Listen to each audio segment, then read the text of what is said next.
Saudações, família. Espero que vocês estejam bem,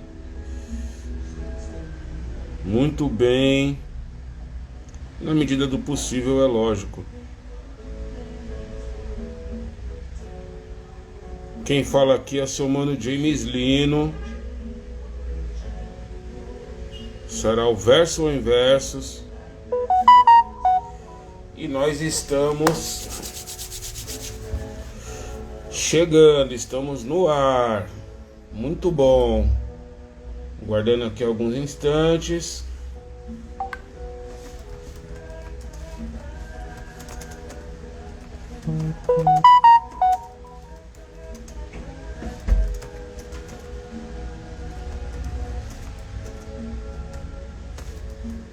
Pro bate-papo. É isso aí.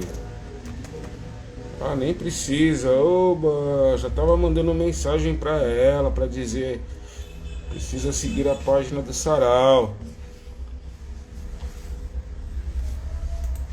É isso. Chegamos, aqui estamos.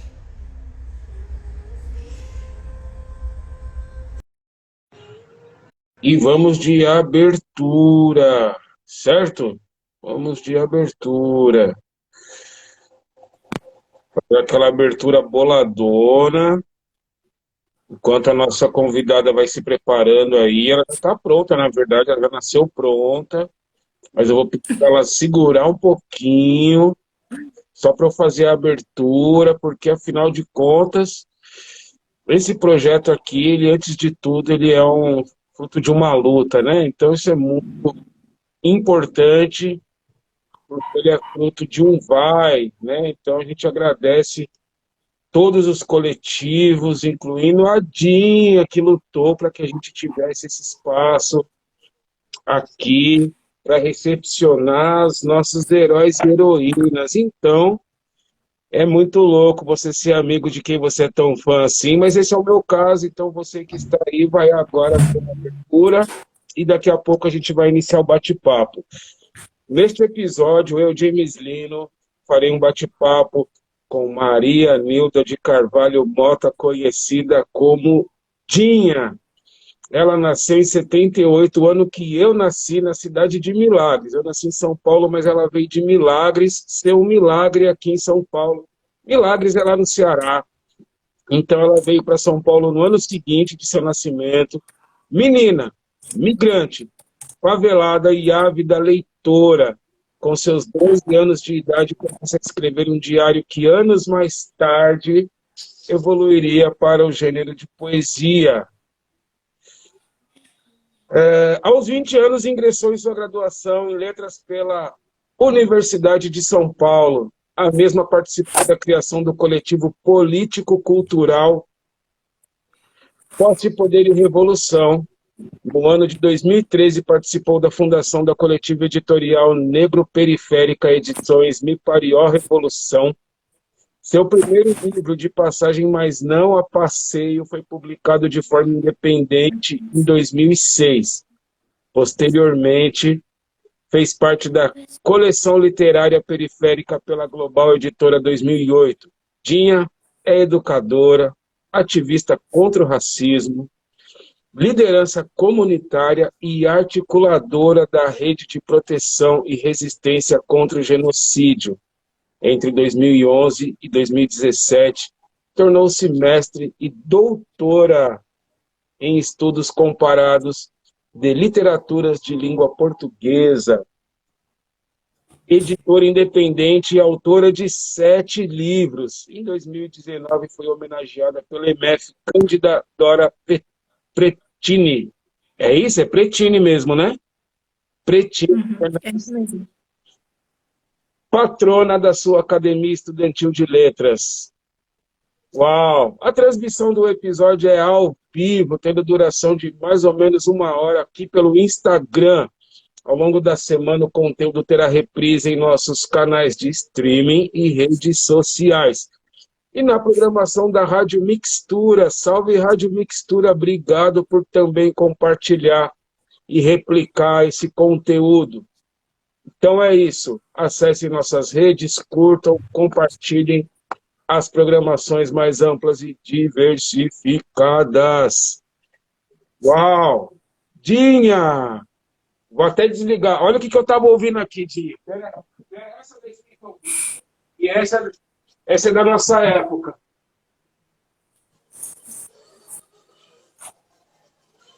Não estou ouvindo. Não? Não.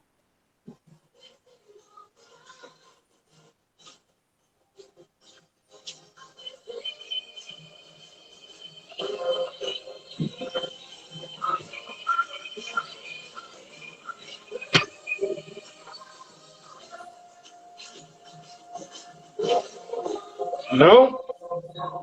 Não, ficam uns barulhos de fundo. Não Ah, sei se porque é um problema de junta aqui ou se é aí, sabe? Mas eu acho que a gente tá aqui. pode ser aqui também, nunca se sabe. Ai, gente, estamos ganhando idade. E a gente pensava que era Pois só é, menino. experiência, né? É. Ganhamos idade também. Bem-vinda, Dinha. Valeu, James. Que bom te ver, mesmo que seja assim. Eu também fico muito feliz, fico muito feliz. Você não colocou aqui que você também é cronista, que você tem uma coluna, você é colunista lá no Jornalistas Livres, e eu estava aqui emocionadíssimo. Um dos primeiros textos que você, uma das primeiras publicações que você mandou para mim de lá, que foi o Olha nos olhos e enxerga o bebê. Aquilo ali é de uma profundidade assim que é muito sua, né? Uma parada que é muito sua, assim, muito, muito, muito incrível. Uma leitura muito generosa, sobretudo, né? Então, é para completar, né? Para complementar, porque na verdade você também aqui você resumiu o que você faz, que eu te conheço, eu sei que você também faz muito mais coisas.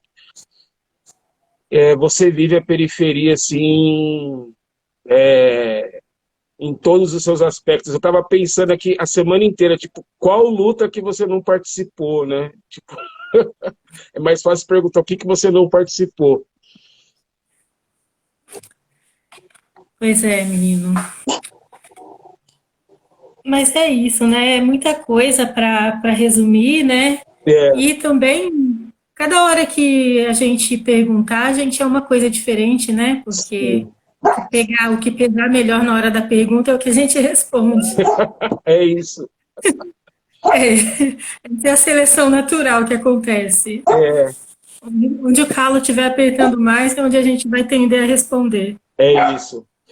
Então, eu primeiramente quero agradecer em nome do Sarau Verso Inverso, que completa 10 anos, né, por ter aceitado o convite. Você é a pessoa que está sempre produzindo, está sempre, de alguma forma, fazendo ativismo, seja o cyberativismo, seja nas ruas, seja o ativismo comunitário, que a gente não sabe onde ele começou. A gente só sabe, talvez, onde ele começou, mas ele nunca acaba. Eu fiz só 3 perguntas porque eu acho que a gente tem bastante coisa para falar, você tem muita coisa para trazer também, para trocar, e é só para ter mesmo um traçado na nossa conversa essas perguntas, tá? Mas elas não são obrigatórias. Mas eu quero começar, Dinha, perguntando para você o seguinte, né? Você, das pessoas que vieram aqui nessa série de lives, você é uma das poucas, se não for a única, que participou de uma posse, né? E é muito louco que a poder e revolução ela chega depois que passa a onda das posses, assim. Então foi meio que uma parada muito maluca, assim, porque na verdade a gente tinha ali na leste o pessoal que está há 1000 anos lá, eles continuam, mas assim, a onda mesmo de ter várias posses, eu lembro que quando veio o poder e revolução, tinha no Jabaquara e na leste só. Eu acho que era isso. Em São Acho que Paulo, não, James. acho que tinha mais. Tinha, mano, tinha o pessoal da Sul ali do Ah, não, mesmo, da posse conceito de rua, perfeito. Conceitos de Rua, Do Mano Paus, tinha África, Força a Ativa, Força tinha Ativa. Possemente do Lulu, Sim, tinha no ABC aqui também, no ABC não tinha sei se era também o o Mano Quilombaque DR, ou se era. sim, o Mano DR, o Crânio, É, não, mano, tinha posse para todo lado. tinha, ainda A tinha gente posse. voou bem junto com todo mundo mesmo, É na verdade, verdade. muito louco, muito louco. É, foi tipo, obrigado por você me lembrar, é tanta vida que a gente passou que é isso daí mesmo, né? A gente vai confundindo esse monte de vida que a gente criou em uma só. E aí eu percebi que vocês, que eu não sei se é uma percepção minha, porque eu colava, mas eu não era de bater cartão, digamos assim, né? De estar sempre. Uhum. Eu não sei se é uma impressão minha, e aí você me corrija, por gentileza. Que parece que tudo que veio depois, assim, na comunidade, os eventos e tudo, parece que foi meio que uma continuação da posse, assim, mesmo a posse deixando de existir materialmente, parece que ela continuou existindo imaterialmente em tudo que foi feito depois, né? Foi isso mesmo, né? Acho que as posses, elas vieram como forma de auto-organização mesmo ali da nossa, né, que é da juventude, então juventude periférica, né? É, Então juventude periférica. Tinha outras formas de organização, né? Tinha o movimento punk, tinha o pessoal do movimento negro, mas é que as posses elas vieram o que ligava a gente era o hip hop, né? é, Essa era a liga. é. Então, mesmo eu que não fazia hip hop, no caso e aí é uma diferença da Poder e Revolução para as outras, porque a gente era a única posse que não aceitava quem não fazia hip hop diretamente. Então, é verdade. Por isso a gente juntava 40 pessoas numa salinha minúscula todo domingo. Porque a gente entendeu, naquela época a gente entendia o trabalho político e social como um quinto elemento, Uhum, né? Não tinha outros quintos elementos. é, E a gente entendia que a nossa missão, né, como aglomerado ali de pessoas, né, que morava no mesmo território e que estava produzindo cultura, seja no palco ou nos bastidores, a gente entendia que quem quisesse somar para essa transformação, que viesse. Isso foi muito bom, porque aqui, eu, por exemplo, até já fiz música, né, quando eu era criança, mas ficou na infância, entende? E depois eu passei a fazer literatura. E aí, quando você fala que o que veio depois é um pouco continuidade, e é mesmo, porque as posses, elas semearam literatura. A gente semeou sarau, a gente semeou biblioteca comunitária, a gente semeou uma porção de coisas que depois se fortaleceram e ganharam vida própria, né? E foram para o sim, mundão, isso é muito bom. E também outros grupos, né? Ligados à cultura, também as posses é que estão na origem disso. exato. Lógico, né? A gente pode pensar, mas e o samba, né? Não teve papel aí, né? O samba teve, mas o samba ele nunca foi uma música de confronto direto. Até é uma música de protesto, Sim, mas não de confronto direto. E a gente vivia, você sabe, né? A sim, gente é da mesma época. sim, A gente vivia uma situação de confronto direto, é, uma situação que a gente virava a esquina e tropeçava no é cadáver. isso aí. Então era uma situação de vida ou morte, não cabia negociação, cabia enfrentamento. E foi isso que as posses fizeram, né?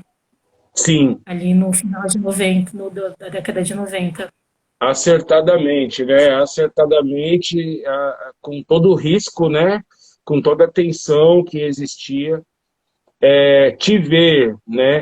Ver o terno e ver toda essa geração, quanto a gente sobreviveu, quanto a gente conseguiu se reinventar, conseguiu ler que cada um dos personagens que a gente criou para sobreviver o sistema tinha uma forma para oprimir, é muito louco, né? Eu fico muito feliz mesmo, muito grato, porque é isso, eu lembro, eu no Savério com a minha mãe, você também acompanhou ali, com a minha mãe, com os meus irmãos, e com, enfim, o P3 eu estava sempre pingando por ali, e aí eu pegava um pouquinho com você, um pouquinho com o Terno, um pouquinho com de menor, e fui pegando um pouquinho com todo mundo, assim, também, né, para você, e sou fruto de vocês também, né, e orgulhosamente, né, é muito louco isso. Mas eu Ah, quero só para dizer, a gente também se orgulha de vocês, viu?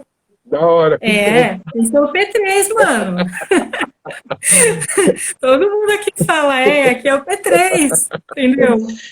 Pô, que bom. Eu acho que o orgulho é mútuo, né? Porque acho que o P3 foi o grupo que se destacou aqui na Quebrada, né? Aham, Óbvio, né, que tem vários outros grupos e todos eles têm importância. Por exemplo, o Pânico Brutal tem a sim, importância, mas ele está no campo underground. Vocês não. sim. Vocês foram para outro campo, né? Aham. E vocês são a nossa representação no hip hop fora daqui. Igual que Assim como eu resposta. sou a representação, né, da literatura periférica do Bristol fora do Bristol. Então, é isso, assim. Então, acho que é legal, é muito bom estar aqui com você mesmo, porque é um reencontro, né? É isso. E por falar em reencontro, um dos contos assim que eu usei muito, né, foi o Casa Sem Mãe, Casa Sem Sem Pai. paz. E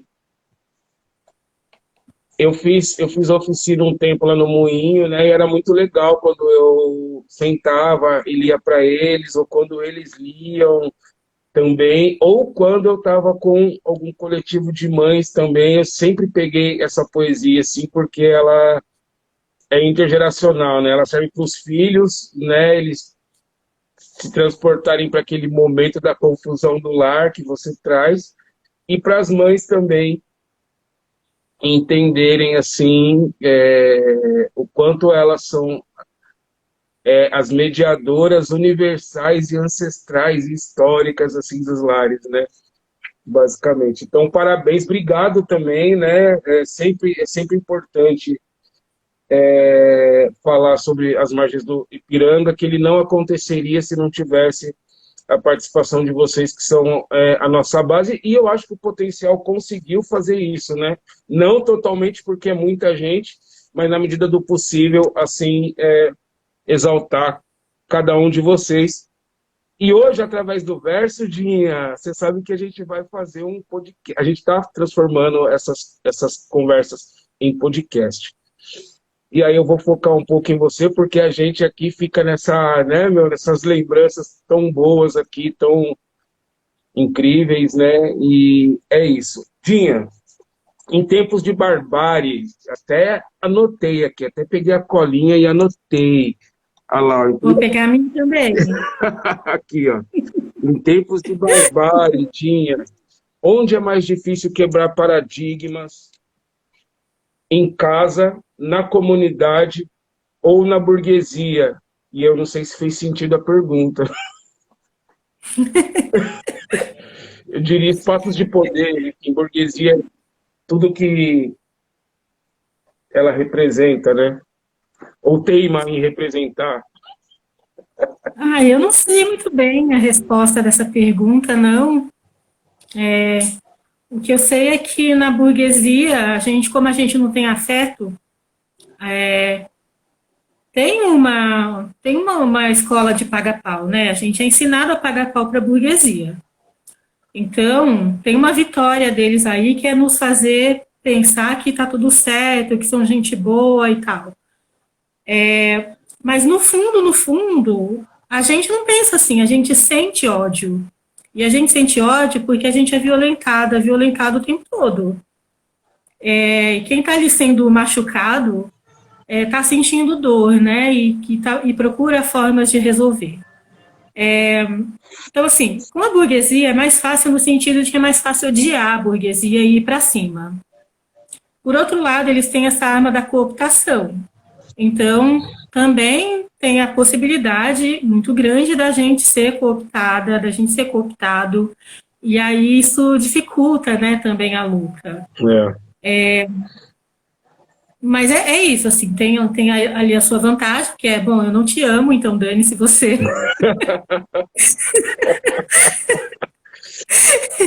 E tem, e tem a dificuldade que é, a gente precisa sobreviver, e qual é o limite entre a sobrevivência e a cooptação, né? Qual é o limite disso? É uma coisa que sempre coloca a gente na corda bamba, e isso dificulta a nossa luta. Então, isso. Na comunidade, tem os pensamentos, né, que estão arraigados, e é muito difícil também, não é fácil, né? A gente desfazer séculos de pensamento, né, tradicional, que é machista, que é homofóbico, que é opressor, né, que é racista. Então, isso é difícil também, porque a gente ama esse povo. Entendeu a diferença? É mais difícil porque eles estão perto da gente, a gente ama esse povo, e mesmo que nos machuquem, a gente precisa ainda, sabe, ter a serenidade de pensar, caramba, mas essa pessoa é igualzinha a mim, né? Então eu não posso lutar com as mesmas armas que eu vou lutar contra a burguesia, né? Eu não posso, eu não posso, enfim, não vale qualquer coisa, né? Na verdade, não vale qualquer coisa com ninguém, mas com quem você ama é mais difícil ainda. É verdade.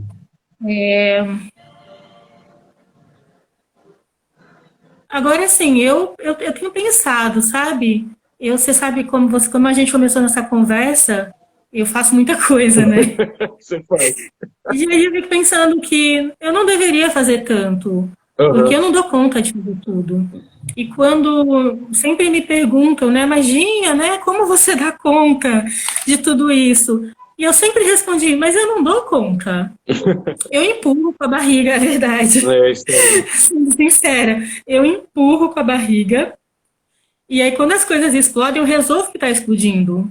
Eu apago incêndios. Então foi assim que eu pari 4 filhas. Foi assim que eu pari 4 diplomas, graduação, mestrado, doutorado e pós-doutorado. Foi assim que eu fiz, sei lá, pari quantos livros? 7, mais de 7 livros. Eu nem sei a quantidade. E fora as participações. Não foi. Fora as participações, exatamente. Não foi dando conta de tudo. E aí eu já estava pensando, né, mano, porque eu ando sendo muito cobrada, né, por a questão da maternidade, porque, enfim, minhas filhas precisam de mim, elas precisam mesmo. Sim. Não, isso não é brincadeira. Então, assim, o incêndio agora está dentro de casa.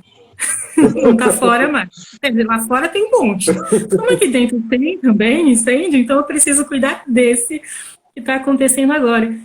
E aí eu fico me perguntando, mas caramba, que mãe ruim que eu sou. Falei, beleza. Pensando dentro aí do padrão, né, da comunidade e mesmo da sociedade em geral, incluindo a burguesia, eu não sou uma boa mãe. Mas se eu fosse um homem e tivesse feito tudo o que eu fiz, ainda sendo pai, eu seria Master Blaster tudo. Eu nunca seria recriminada. É isso, sabe? Então, tipo, eu fico pensando, né, que vantagem que tem, né, de ser mulher. E aí as minhas filhas, algumas delas, né, eu tenho 4, tá? Metade delas quer ser menino agora. E eu fico pensando, olha, mas também que vantagem que tem ser menina, né? Eu tô aqui, mano. Você é menino também. Pra quê que eu vou ficar aqui sofrendo? Deixa eu virar macho, deixa eu virar homem, porque aí acabou a conversa, sabe? Aí eu vou ser aplaudida, não vou ser mais recriminada por ser uma mãe ruim ou por ser uma dona de casa que não dá conta. Mas, enfim, para dizer que não é fácil, sabe? Nenhuma instância é fácil. Cada uma com seus desafios. E cada uma com as suas vantagens também, né? Aham. E é isso. Você é muito família, né? Você, o tempo que a gente morava mais próximo, né? Vocês estavam sempre juntos, inclusive, na verdade, é familiar a luta de vocês, assim, é muito louco, né? O Terno também é um querido, né? Uma pessoa que também de luta, pessoa de confronto, de combate, é, artístico, cultural, ativista quanto você, e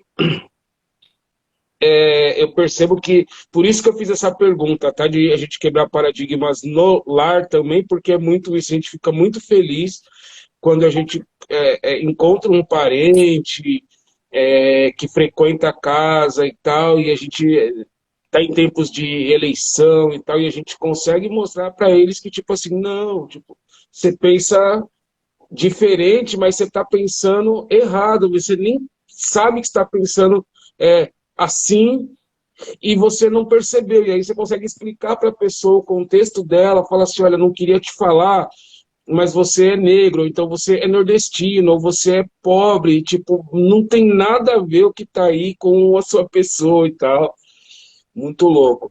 Parabéns também pela mãe, tá? Que você é, certo? E por toda a luta comunitária e pessoal também, né? Porque é muito isso. Eu te conheço, eu sei que você é os livros, mas por trás desses livros tem uma pessoa que está se reinventando mesmo, assim, dessa forma que você falou, que eu não vou falar. Dinha, você habita diversos espaços de construção e transformação que são, em sua maioria, do povo, né? E aí, quando eu estou falando isso, estou tentando trazer para 2022, porque você já frequentou muito diversos espaços, né? Ou seja, tanto os saraus quanto a cultura hip hop aí no Bristol, né? Que foi muito mais forte no passado e tudo mais. A academia, espaços profissionais e entre outros que eu não te acompanhei, mas que eu sei que você participou. Qual desses espaços ainda é mais machista na sua visão? Antes de você responder, eu quero agradecer a cada um que está presente aqui nessa live, pedir para você compartilhar. Eu estou vendo que vocês estão mandando coração para a Dinha, vocês estão dali Dinha, Dinha Inspiração. É isso mesmo, tá, Dinha? Dinha, é isso mesmo. Eu faço minhas palavras de vocês, tá bom, meninas? Essa pergunta, Dinha, eu fiz porque, assim, eu tive a sorte de entrar em um grupo de masculinidade de homens pretos, né? Eu, antes de tudo, preciso, né? Isso não é um, um souvenir, né? É uma necessidade que eu tenho, né? Então, estou muito feliz. E essa pergunta eu quero que eles escutem quando sair o podcast, né? Porque a gente habita alguns desses espaços e a gente vai tentar, na medida do possível, somar na sua luta, né? Olha, é difícil falar o mais machista, viu? Eu tenho a sensação de que os menos, né, machistas, são os espaços educativos. Muitas vezes eles são menos machistas, até porque as mulheres acabam dominando, né, o espaço da educação, que foi lá confundido com o espaço sim, do cuidado, simplesmente, Uhum. e desvalorizado e relegado às mulheres. Então, e tem muita menina, né? E as meninas, elas se sobressaem. E eu acho que na escola eu não me sentia geralmente discriminada por ser menina. E as meninas acabam estudando mais, isso é muito sintomático, né? As meninas acabam estudando mais que os homens, não é à toa, né? É porque a escola é um dos espaços, incrivelmente, é um dos espaços menos machistas da nossa sociedade. Talvez porque não tem espaço para isso, porque todo mundo tem que ficar lá sentado, sendo torturado na cadeira. Você vai ser machista como, mano? Se você não pode nem olhar para o lado, é tipo isso, sabe? Eu acho que, assim, os espaços mais promissores são os espaços dos movimentos sociais. E mesmo assim, tem muito caminho ainda para percorrer, né? Uhum. É muito difícil falar dos espaços mais machistas. Eu acho que, assim, nessa escala, os menos, sabe? Obrigado. Escola é menos machista, os espaços de educacionais mesmo, Aham. principalmente de educação formal. Os espaços de educação informal já não são tão. Já tem um pouquinho mais de machismo porque tem mais espaço para as trocas, né? Aham. E aí a nossa conformação, né, machista, o nosso imaginário machista, tudo pra gente é machista, em espaços onde você tem mais liberdade, o machismo cresce mais. Entendi. Então, quanto maior o nível de liberdade e menor o nível de consciência, mais chance o espaço tem de ser machista. Mas tá em todo lugar, assim, e talvez é isso, a escola se salva um pouco mais porque não tem espaço para as pessoas serem quem elas são. Se tivesse, se fosse uma escola ideal, talvez a gente pudesse se confrontar melhor com isso dentro de um espaço educativo. E aí, a partir daí, transformar o que está do lado de fora e o que está dentro também da gente. Mas não é. Incrível. E eu fiz essa pergunta porque, assim, os saraus, na minha concepção, eles representam o espaço aonde a democracia talvez mais se expresse, assim, né? No coletivo, por ter essa questão do silêncio, de um falar e todo mundo ouvir, e independente de quanto você tem de grana ou de titularidade, etc, etc, etc, né? Mas teve um movimento ali atrás, né, que foi falando sobre o assédio, foram diversas denúncias, né, e, e aí e é muito louco, porque isso deu uma sacudida, né, isso deu uma sacudida, deu um fique esperto, acredito eu, né, assim, eu tenho algumas amigas, né, então eu acho que eu ouvi elas conversando menos, talvez comigo, assim. Mas é isso, eu sinto que tem ainda, né? Eu sinto que ainda tem, por isso que eu te fiz essa pergunta, porque é isso, a gente esse bate-papo ele tá aí, ele vai ficar para sempre e esses espaços vão ouvir no tempo certo, né? E vão saber que tinha, né? Tipo aquelas pichações antigas que tinha nas escolas. Dinha passou por aqui, tá ligado?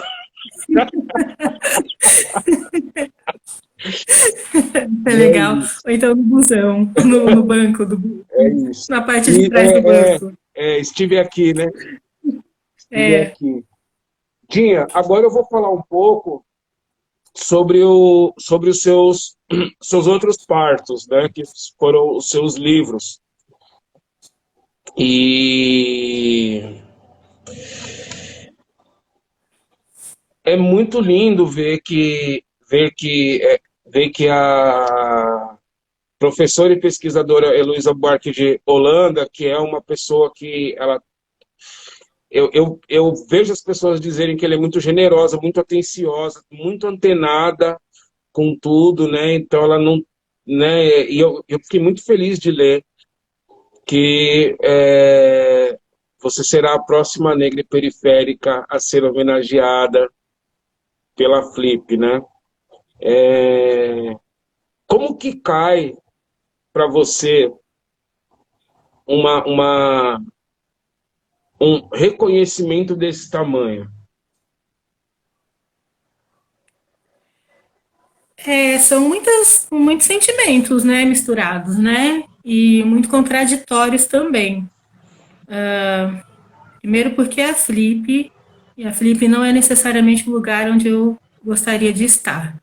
Mas, por outro lado, eu quero que o meu texto ele chegue para todo mundo, porque eu acredito no que eu faço, verdade, sabe? Eu faço com consciência, eu faço com coragem, eu faço com amor, e eu entendo que a literatura ela é um instrumento de transformação e ela é necessária para a nossa sociedade, é para todas as pessoas. Né? A literatura que eu faço, ela é para todas as pessoas, porque ela tem potencial de transformar todas as pessoas, como qualquer arte, né? No sentido de ser arte, de ser reconhecida como arte. Mas tem sempre né, lembra que eu falei da questão da sobrevivência e da cooptação? Uhum, Mano, eu quero aquele prêmio lá da Flip, só que eu quero para hoje, entendeu? pode Eu crer. quero para daqui a 20 anos. Não, Muito tempo. não sei se eu vou estar viva até lá, para começo de conversa, e eu preciso do dinheiro agora, não daqui a 20 anos. Então, isso já é a primeira coisa que pega. Aí a gente vai para aquela questão, né? Poxa, mas eu tô nesse mundo. Esse mundo ele é burguês, ele é capitalista. É nele que eu tô. E eu preciso me preservar, porque eu preciso preservar a minha humanidade. E a gente não preserva a nossa humanidade se vendendo, se cooptando, se deixando cooptar. Então, de novo, é a corda bamba, sabe? Uhum. É o prazer de ser reconhecida, de ter a minha literatura, né, reconhecida, e a angústia de saber que é nesse mundo e não em outro. Então, eu preferia que fosse num mundo diferente. E se fosse num mundo diferente, talvez eu não precisasse escrever mais. Esse era o Incrível. mundo, o melhor dos mundos, sabe? Um mundo em que eu não precisasse escrever, não precisasse militar, não precisasse fazer todas as coisas que são necessárias, porque a gente teria outras questões, outros problemas, e não esses que a Exato. gente tem. Não essa praga, não essa bosta. É, Dinha, você tocou num ponto aqui que embora eu não consegui, na verdade, assim, ainda não li, não é que eu não consegui, ainda não li todos os seus livros. Do que eu li, eu percebo que com, com tudo que você estudou, você preserva uma simplicidade, um tipo de literatura, assim, para todas as pessoas mesmo. Eu acho isso muito louco, né? Eu acho isso muito louco. E aí eu queria perguntar para você o seguinte, Dinha, hoje, né? E eu acredito que todo mundo que produz muito, como você produz muito, chega uma hora que cansa e que a gente vai pendendo para algumas coisas mais. Tipo, por exemplo, se eu canto rap, faço batalha e faço isso, aquilo, uma hora você fala, "Ah, não, não quero mais fazer batalha." Sabe o que o Emicida fez, o Criolo fez? Tipo, não, tá bom, batalha, já cumpri minha missão e tal. E, Dinha, eu percebi que você se deu muito bem, eu percebi que você se deu muito bem, assim, que você se encontrou em fazer coluna. Jornalistas livres, eu acho que eles são incríveis também, assim, eu conheço algumas pessoas de lá. Hoje, Dinha, onde você sente mais prazer, assim, né? Eu não sei se essa é a palavra adequada, mas onde você se sente mais motivada a escrever? Num livro, num conto, poesia, numa coluna? Ô James, o meu motivo de escrever, na verdade, ele nunca mudou. Eu sempre escrevi para me comunicar. E o que acontece é que eu percebi que tem muitas formas de me comunicar e chegou um momento em que eu senti que eu precisava da prosa porque a poesia não dava mais conta do que eu queria, do que eu planejava comunicar. A poesia, eu faço literatura de um jeito sério, né? Então, eu entendo um pouco os limites de cada gênero, né? Então, a poesia, eu não encontrava mais formas de dizer determinadas coisas que eu precisava dizer. E eu precisava fazer isso usando literatura, porque é de literatura que eu vivo por dentro, sabe? Por fora eu pretendo viver de luz um dia ainda, sabe? Não sabe Pode que crer. é verdade. A pessoa que não come nada, um dia eu chego lá. Tô muito, muito longe. Mas por dentro, eu já me alimento de literatura desde muito cedo. É o que me alimenta, é o que me move, é o que mantém viva. Então, como ela vai se expressar vai depender muito do que eu quero comunicar. E aí eu encontrei essa possibilidade na crônica. E aí, sim, no caso, é muito legal, porque nos jornalistas livres eu consegui, né, esse espaço e mais do que o espaço, me obrigar a escrever, porque tem isso, né? De você se obrigar a ter uma razão para escrever. E a razão que eu tenho para escrever é uma só, é comunicar. Então, se eu encontrei um espaço para isso, é isso que eu vou fazer. Mas tem períodos, né, em que isso seca um pouco, porque uma outra coisa que eu notei, né, muito recentemente é que para escrever a gente tem que ter vivido.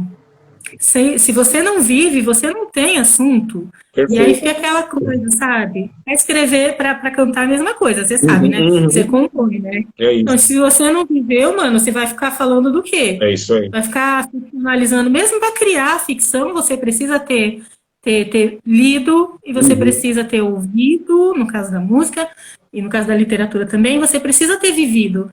Então, no tempo que a gente vive, às vezes o tempo da vida e o tempo da arte não casa. E uma tem que esperar pela outra. Perfeito. É isso, Perfeito. assim. É isso. Não, mas você sabe, né, mano? Você é Incrível, artista, você incrível, sabe que é incrível, assim, né? Só incrível. que às vezes a gente tenta se enganar, né? É, Como a gente vive num mundo que é o mundo da produção, é o mundo da economia, sabe? Que se você não produz, você não tem dignidade. é, É, então, assim, quando a gente não produz, a gente se sente menos. exato. A gente se cobra, só que cada coisa no seu tempo, né? A gente precisa de novo olhar e ver, olha, isso aqui é uma corda bamba, eu tô nela, mas eu vou continuar firme e vou continuar me equilibrando porque é só o que eu posso fazer, não posso cair. É isso. Vou fazer uma pergunta para você que tem uma. Eu estava aqui olhando, né? Falei, caramba, 7 livros, né, meu? 7 livros, a Dinha já tem uns contos e tudo mais, já tem umas participações em antologias, já tem uma série de coisas. E eu percebo que na música, Dinha, tem muito esse greatest hits, tá ligado? Tipo, as 10 mais, as 15 mais, sabe? Do Djavan. Sim. Eu não sei se é uma falta de observação minha, né? Porque é isso, né? Antes eu me culpava quando a pessoa falava, não, mas tem isso, e eu achava que não tinha pensado, caramba, eu estou desinformado. Hoje eu fico feliz porque é isso, é o que eu consigo ver, até onde meus olhos conseguem ver, é até onde minhas pernas conseguem percorrer também a vida. Que bom que tem muito mais do que eu posso ver e tocar, né, e observar. Pergunta. O que que você acha dessa prática, né, para a sua carreira também, né? Você já tem 7 livros, já tem uma série de coletâneas, de fazer uma coletânea com algumas, pegar alguma pessoa que, que te inspira ou que você acredita que seja bacana e falar, pô, seleciona aí 15 ou um coletivo de curadores literários que você acredita e fala, pô, lança 15, cada um comentar, enfim, essas coletâneas literárias. Você acha que elas são boas, que elas ajudam? Você pensa em fazer isso? Você diz fazer uma coletânea com base na minha obra ou com Na base sua com obra? outros autores e autoras? Não, com base na sua obra. Então, meu primeiro livro já se chamava Poesia Reunida, né? Aham.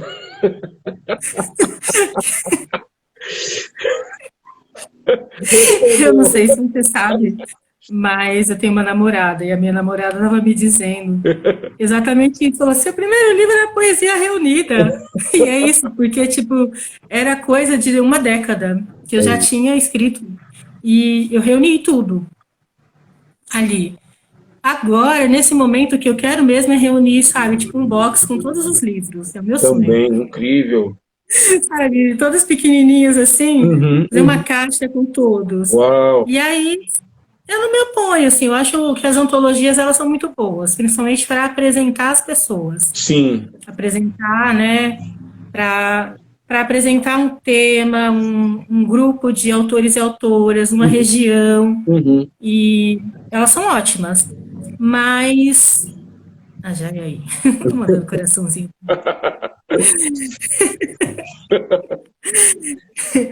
Voltando. Então, e aí, assim, eu acho uma ótima ideia, mas eu não pensei de fato, sabe? Eu tô com essa ideia na cabeça de fazer o box, obra completa.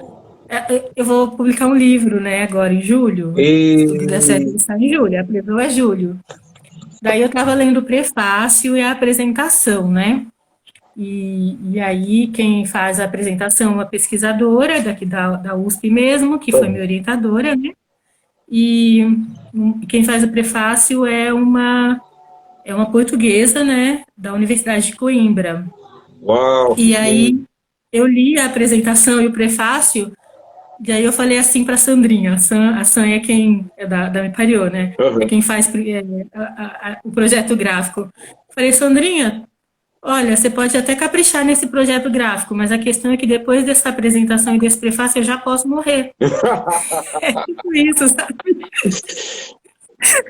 Alcancei o ápice, assim, sabe? Tipo, elas disseram coisas assim que eu falo, eu já posso morrer agora, mano. Tô livre. Vai em paz. Tipo isso. Parabéns, Dinha, parabéns. A sua caminhada é uma caminhada que inspira muita gente, você sabe disso. Eu espero que você tenha ouvido isso o tanto de vezes suficiente para você entender que é muito real isso, né?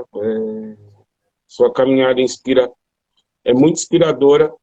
No verso, o inverso, eu acho que você não teve presencialmente, porque você está sempre estudando muito e sempre também vivendo as lutas que você é, as- sempre flamejando, digamos assim, as bandeiras, né? Sempre carregando as bandeiras, melhor dizendo, que você se propôs desde antes até talvez da academia, tá?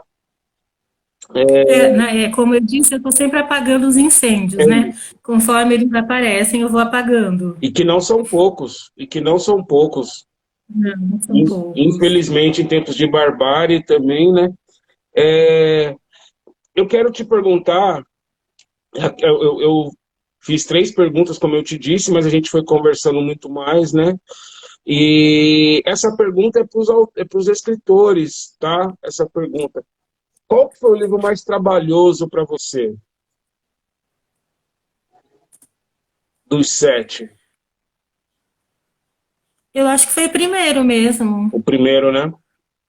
Foi primeiro, porque tinha muito material, né? E daí para você juntar tudo, eu escrevia à mão, em um monte de caderno, né? Que estava tudo espalhado. Então, juntar tudo aquilo, acho que foi o mais trabalhoso. Um processo longo, né? De juntar tudo que eu considerava legível, né? Porque tem Uhum. coisa que você nem dá para ninguém ler, né? É, Fala, não, melhor não, porque isso aqui, se a pessoa ler, ela já vai ler, já vai baixar a cabeça e falar assim, nossa, essa daí, coitada, é melhor nem tentar. Mas eu tenho autocrítica, né? Eu fiz letras, né, mano? Tipo, eu desenvolvi autocrítica, né? uhum. E aí, então, o primeiro livro foi mais complicado por isso, porque tinha muito material e eu precisei de ajuda, bastante ajuda para fazer a curadoria e tal.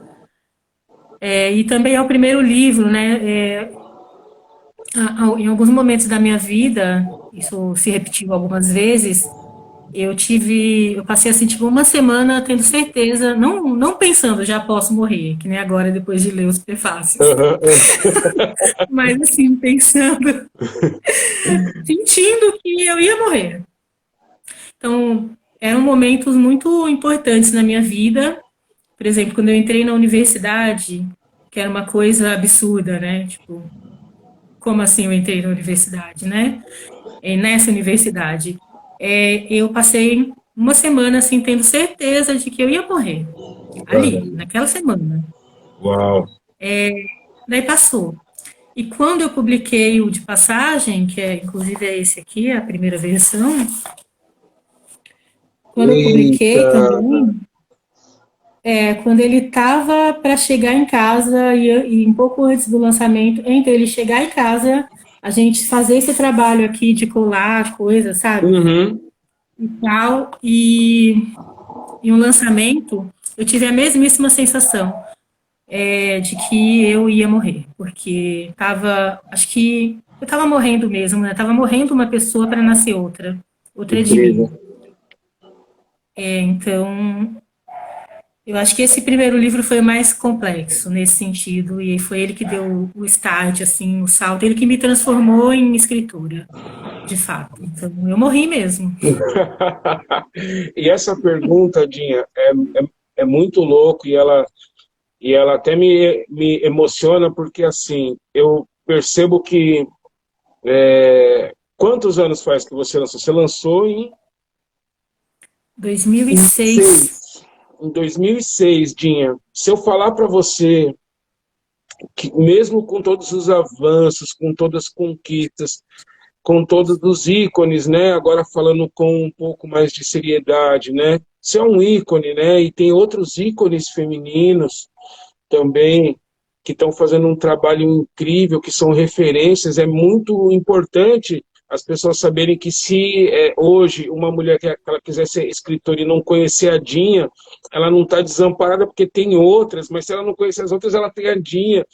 Mas é uma coisa que me emociona nessa pergunta em específico, Dinha, é pensar que ainda o drama é o mesmo e parece que o cenário social que a gente vive também talvez seja até pior um pouco por conta da crise agora econômica, por conta da pandemia, onde todos nós ganhamos um certificado de maluco, né? Porque quem não perdeu parente ficou abalado com tanta gente que perdeu parente, né?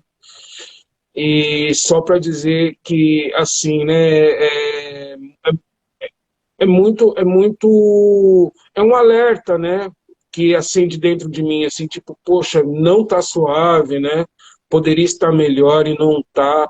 Como que essa minha reflexão, essa minha visão, ela cai para você, Dinha? Você acha que faz sentido o que eu estou falando? Você compartilha dessa visão? Eu compartilho em parte, assim, o mundo está muito mais complicado e mais difícil, mas em compensação, a periferia e as mulheres nas periferias se organizaram muito mais. Aham, Além disso, você pensa em 2006, a gente não tinha acesso à internet, e de lá para cá esse acesso veio crescente. uhum, Ainda é deficitário, muito deficitário, né? Tem muita uhum, gente que não tem acesso de fato, é, mas a gente teve alguns avanços aí que permitiram com que a periferia ela se organizasse melhor. aham, E então, nesse aspecto, por exemplo, a Me Pariô, que é a editora nossa aqui da Quebrada, aham, da mulherada aqui, a gente se formou em 2013, tipo, menos de 10 anos depois do lançamento do De Passagem, a gente se formou.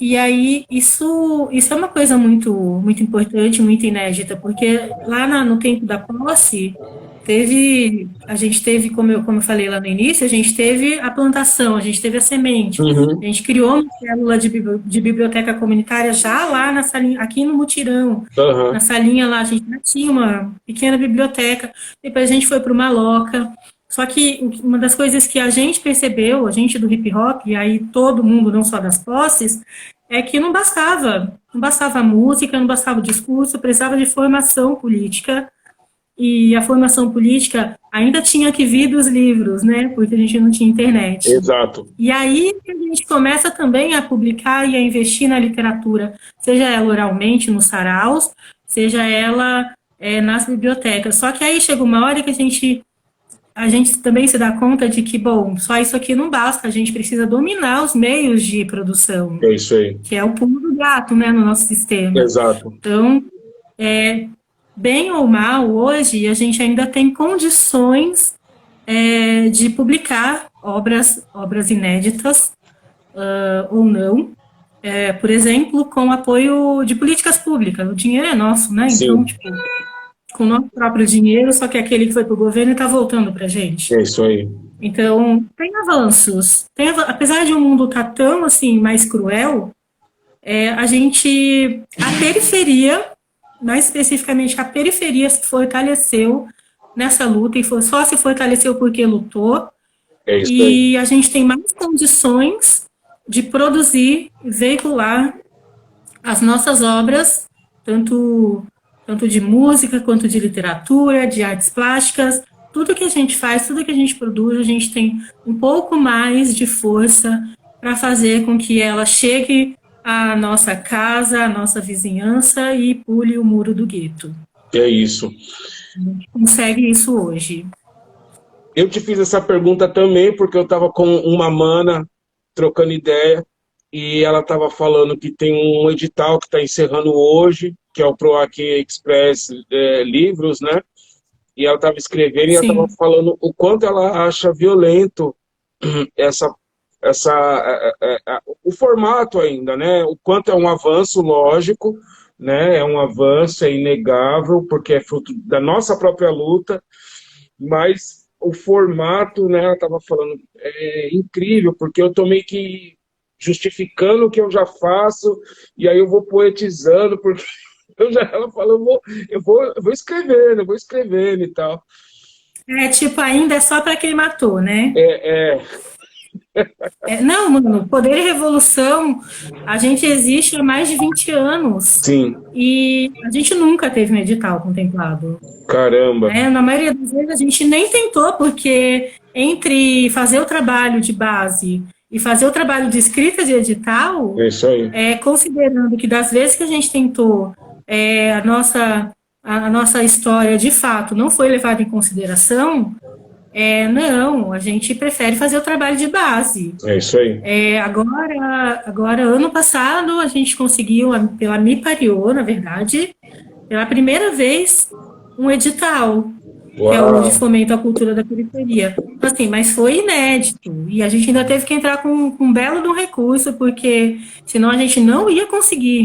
Então, caramba. assim, não tem respeito. Apesar de toda a luta e tal, ainda não tem respeito, porque a gente pela É, nossa história, ainda somos tratadas e tratados como se fôssemos um bando de golpistas. é isso. É isso, né? É isso. Porque todo esse frufru, e o PROAC, então, ano passado nem se fala, você lembra, né? O Sim, PROAC, ano passado, só mandou dinheiro para quem já tem dinheiro. é, Então, assim, não é para quem matou, é para quem matou mais de 100. é isso aí. É E aí isso a mesmo. periferia mesmo não ficou com nada. Né? Então é isso, assim, a gente tem muitos avanços, mas a gente tem um mundo aí que está caótico e a gente tem um monte de falha ainda, e uma delas ainda de desrespeito a quem a gente é. Só que a gente está trabalhando nisso, né, mano? É isso daí, Ninguém segura a constantemente. gente. Ninguém segura Constantemente. nós, não. Filosofando para a gente É. encerrar aqui no mundo da arte agora. Suponhamos que a gente conseguimos com que os editais eles fossem com a nossa participação para que eles fossem menos agressivos na sua formatação. Uma das lutas minhas dentro da Secretaria de Cultura, por exemplo, é que não digitalize, mano, porque quem tem hoje mais de 50 anos tem maior dificuldade de acessar o computador, assim, é ruim. E os caras queriam deixar tudo pelo 156. Mas, enfim, a pergunta é, suponhamos que a gente conseguiu editais mais igualitários, menos violentos na sua formatação e tudo mais. A arte em si, ela dá esse friozinho na barriga, né? De você lançar mesmo qualquer trabalho que seja, né? Em geral, né? Ela deve o quê? Desculpa, eu não Ela dá esse entendi. friozinho na barriga, né? De você lançar uma obra e tudo mais, né? Você sente esse friozinho na barriga, essa coisa inexplicável, assim, quando você vai lançar, ou quando você está nesse processo de produção? Como que você lida com Ah, isso? Você caminha, você come muito chocolate, você namora muito, você toma uns vinhos, o que você faz? depende do que está na mesa. Malandra, Depende da ocasião.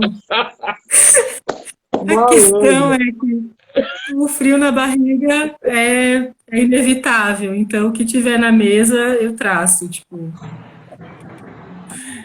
é assim. Não, mas é isso mesmo, né? Faz parte, eu acho. é, Esse frio na barriga, eu acho que ele é uma das coisas que deixa também a, esse ofício, né, gostoso, né, bom, Uhum, né? uhum. Porque essa apreensão, geralmente, ela vem antes, mas depois ela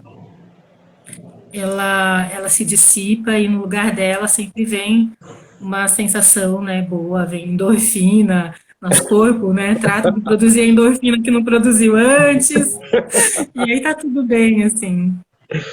Mas Dinha, se tiver meditação, eu faço meditação, se tiver um vinho, eu tomo um vinho, uma cerveja, eu tomo uma cerveja, se tiver chocolate, vai chocolate, se for para namorar, eu namoro, é assim, tipo, tá na mesa? Beleza, pode deixar. isso, é tudo ao mesmo tempo agora, se possível, né? Exatamente. Ô, Dinha, um detalhe importante para a gente encerrar esse nosso bate-papo é o Verso Inverso, ele está fazendo 10 anos e mesmo você não tendo chegado no sarau, a sua literatura chegou, a sua história chegou, a sua imaterialidade, a sua força, ela chegou e esteve presente em diversos momentos do nosso sarau. Isso era eu faço questão de registrar aqui no sarau. Por isso você é uma das convidadas também. Para que, não só por isso, a gente está vivendo um massacre cultural que são os números hoje das redes sociais, né? Existem já, eu não sei se é certo, né? Mas parecem que já tem editais que contratam a partir do seu número de seguidores, o número de Uau. visualizações, ou produtoras, uma coisa assim, né? E existir nessa estatura, nessa beleza, nessa grandeza que é Dinha, é para além dos números, né? Então, isso daqui eu quero deixar registrado nesse bate-papo que vai para o nosso podcast, para as meninas não se apegarem nos algoritmos, nas redes sociais, né? Nessas questões que existem, né? Talvez amanhã elas ditem, mas hoje ainda não. Enquanto a gente existir, elas vão ter que coexistir com a gente, com a nossa grandeza independente de números, com a nossa força.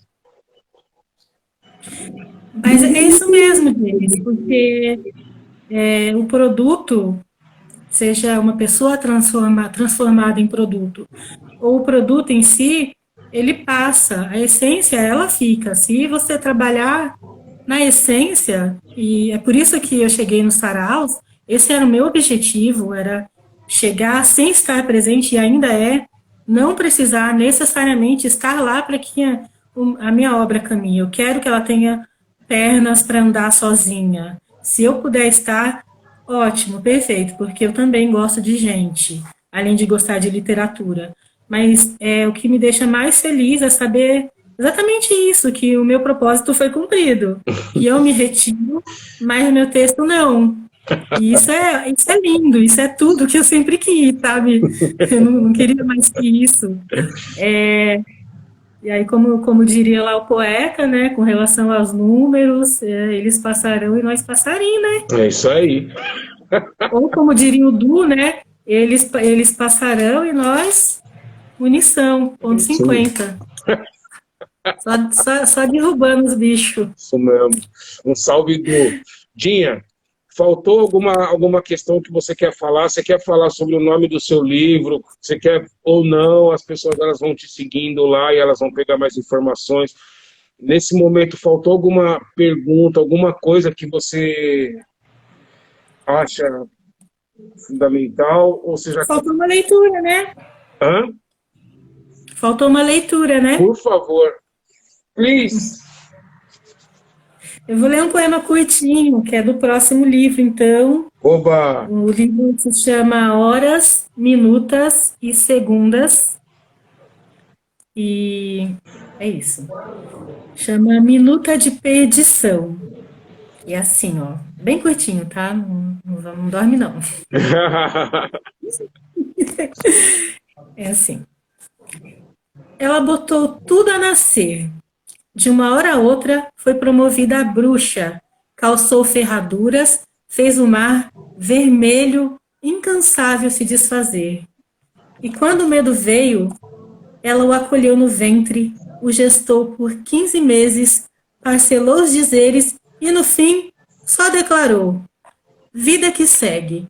Amanhã são outros 500. E acabou. Eita. É isso. Braba. Sempre mais de 20 anos braba. Você é louco. Bia, obrigado. É nóis. Tem Obrigado. escola para seguir, para fazer, né não? É isso. Obrigado, tá bom? Em nome do Sarau, eu agradeço sua presença, sua participação, generosidade que você construa ainda dentro das suas possibilidades e da sua disposição, uma história ainda mais bonita, mas se ela acabasse aqui, ela está lindona, estamos todos nós do Sarau Verso em Versos orgulhosos, da quebrada, você sabe, Bristão te ama, entendeu? E é isso, e quem não conhece, conheça a Dinha, mano, não, não mosca não. É isso aí. Obrigado, meu Obrigada irmão. também, James. Muito bom mesmo falar com você, viu? Valeu, povo. Obrigada por quem tá aí, por quem passou. É nóis. E é isso aí.